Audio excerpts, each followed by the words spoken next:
Hello, everyone, and welcome back to the Common Sense Crypto channel. As with you always, this is Rich doing another video tonight on XRP.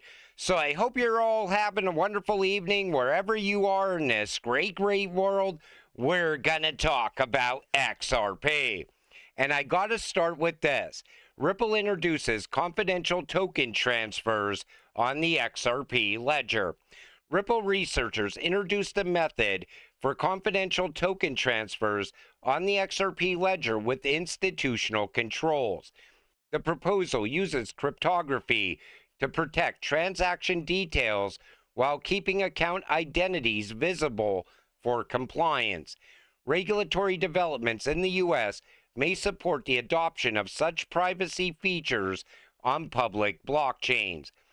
They want to have all of those controls in place. So in case they have to freeze assets and things like that. Now, they cannot freeze XRP. However, they can freeze RLUSD.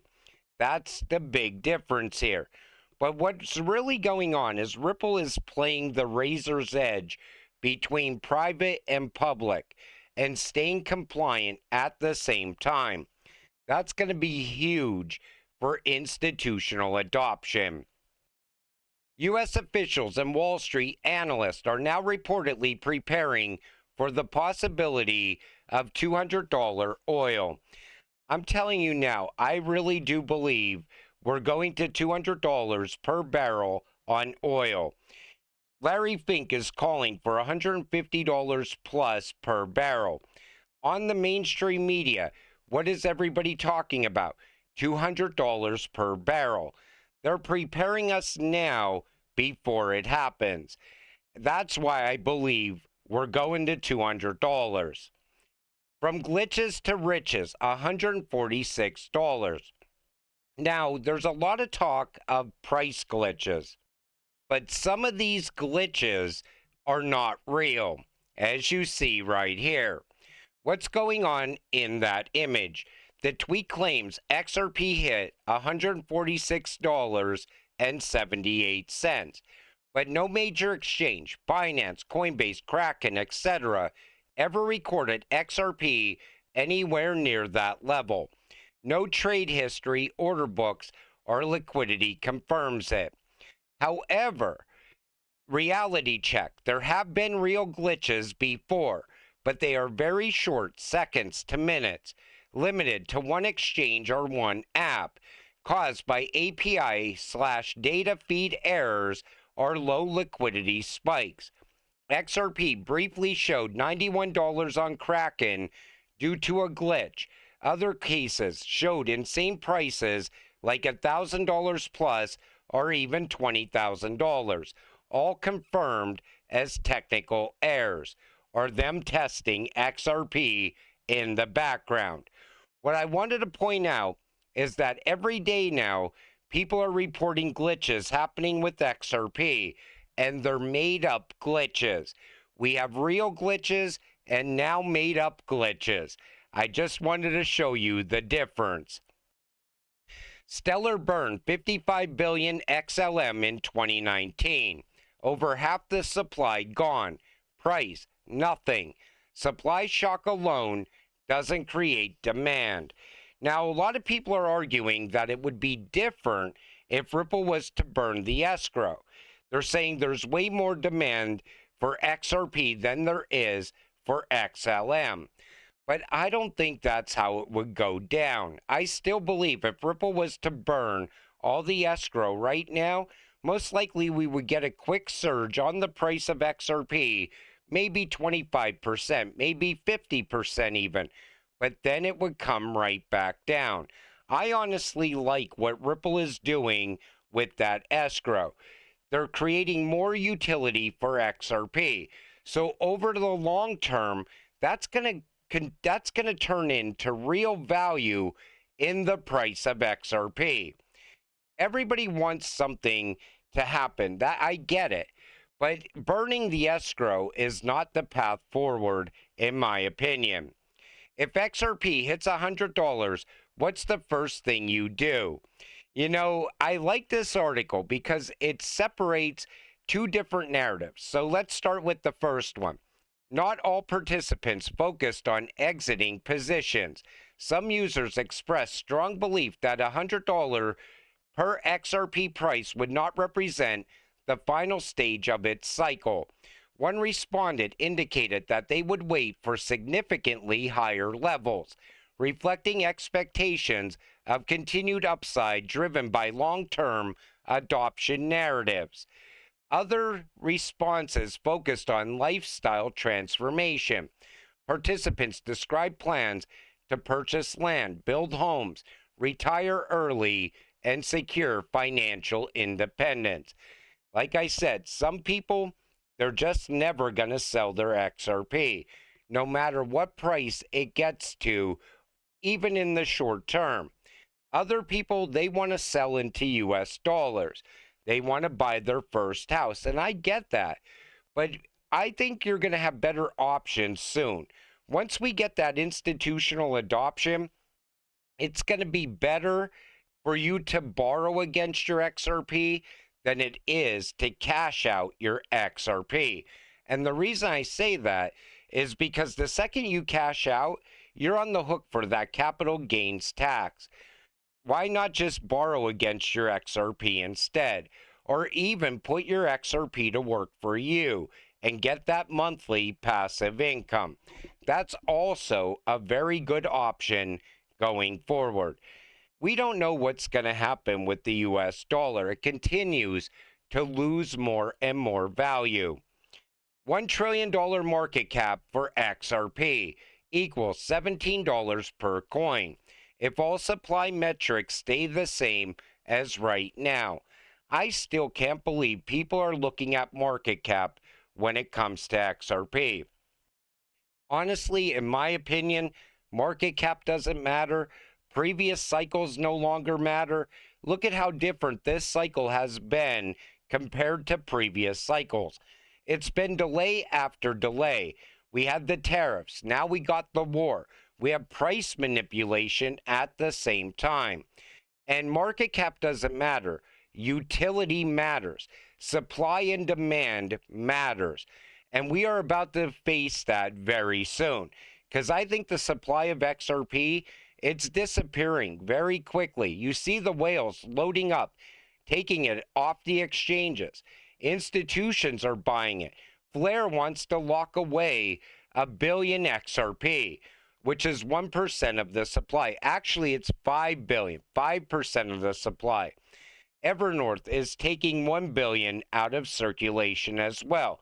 There's going to be more companies creating treasuries around XRP, even pushing into the future. We're on the verge of tokenization, and people are still talking about market cap. It makes zero sense. The 4-year cycle is dead. Raw Paul just said it. Everything you thought you knew about crypto timing is wrong. It's not the halving anymore. It's liquidity, it's macro, it's ETF flows, it's AI agents, a completely new playbook. The investors still trading the 4-year cycle are using a map that no longer exists. The game changed. You know, Raw Paul, he continues to push this Bitcoin narrative. He's now talking about AI agents transacting in Bitcoin. That's not going to be happening, not at 7 transactions per second. He's totally wrong because what's really going on is we're now pushing towards utility. We're moving away from speculation. We're moving away from hype. We're moving away from the belief system that's propping up the price of Bitcoin. And we're going into real world utility, real world use case. And if your cryptocurrency doesn't solve a real world problem, it's going to be irrelevant going forward. And by the time all these people on the mainstream media news figure this out, most of retail is already going to be used as exit liquidity when it comes to Bitcoin. Things are changing. Technology is advancing. Bitcoin is stuck in the past, and it's going to continue to push deeper and deeper into the past as time goes on. Analyst, XRP could trade around $30 in the next few months. I totally agree with that, but how do we get there? I think it starts with clarity. Without that, I think things are going to remain like they are right now. Clarity is going to open up everything. That's going to bring the massive wave of institutional money into this space. But $30 is not the stopping point. Tokenization alone can get us above $30. And wait until we get to the second half of this year, where the DTCC wants to amp up tokenization. NASDAQ wants to amp up tokenization. Archax is going to be bringing assets on chain every single day. And people still think XRP is going to stop at $30. We are going higher. This comes from the National Cryptocurrency Association. We often hear, I used to think it was for crypto bros. But crypto holders span genders, ages, and backgrounds. Crypto doesn't have a type. I totally agree with that. I think crypto is not about crypto bros anymore. I also think crypto is maturing. You see it in the direction that we're already moving in. We have some of the biggest institutions in the world now getting involved with crypto. BlackRock, JP Morgan, Goldman Sachs, they're all onboarding. And I think as more and more banks onboard into crypto, they're going to start offering it to their customers. That's going to be the biggest game changer we have ever seen in crypto. But right now, anybody that wants to make money, maybe offset inflation, maybe just make some quick money, crypto is the place to do it. But once you get into crypto, there's no turning back. Once you see the slightest run up on whatever you're holding, you are sold. You're in it for life then. Because once you start to figure out what XRP is built to do, you're never going to want to sell this cryptocurrency. But when your portfolio looks like phone numbers, you're going to be selling this cryptocurrency. That's what's going to shake out the most people, is rising prices. But crypto is not the wild, wild west that it used to be. I remember when I first got into crypto and you told somebody I just got into crypto, they were like, wow, I can't believe you're even investing in that. And they would whisper it because it was like something that nobody should be in. Like all this illicit activity happens inside this space. That's all changing. The narrative is definitely changing. And once regulations are in place, it's going to change this space forever. And I want to give you an update on Elon Musk. Take a listen to this. He's now saying, don't go into medical school. It's pointless. When do you think Optimus will be a better surgeon than the best surgeons? How long for that? 3 years. 3 years. Okay. Yeah. And by the way, that's 3 years. 3 years at scale. Yes. Meaning there will be more. There will probably be more Optimus robots that are great surgeons than there are all surgeons on Earth. And the cost of that. But that's an important statement in 3 years' time. Yeah. Because medicine. I mean, I'm not like absolutely certain, but I'd say if you say like 4 years, I'd be absolutely. If it's 4 or 5 years, who cares? That's still an extreme precision. Yes. 3 years. Yes. Better than any. Probably, I'd say if you like put a little margin on it, better than any human in 4 years. Who's in plastic surgery? By 5 years, it's not even close. I think your point was medicine is going to be effectively free. The best medicine in the world. Everyone will have access to medical care that is better than what the president receives right now. So don't go to medical school. Yes, pointless. Yeah. So the same guy pushing universal high income is now, and he also told us not to invest in retirement because you're not going to need it. He's now saying don't go to medical school because it's pointless, because surgeons are going to be, their jobs are gone to AI very soon. He also says in 5 years, everyone will have access to medical care that's better than what the president receives today. What do you think? Do you think he's overhyping all of this? Because remember, he's the salesman for AI. You know, he has skin in the game. In other words, he's the guy creating the robot. So, of course, he wants to sell the public on AI advancement, robotics, and so on. But I also believe that this is walking us right into the Great Reset.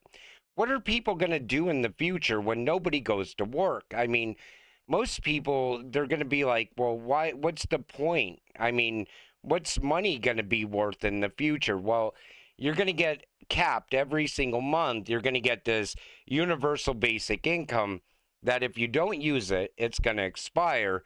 And if you do use it, you can only buy certain things with it.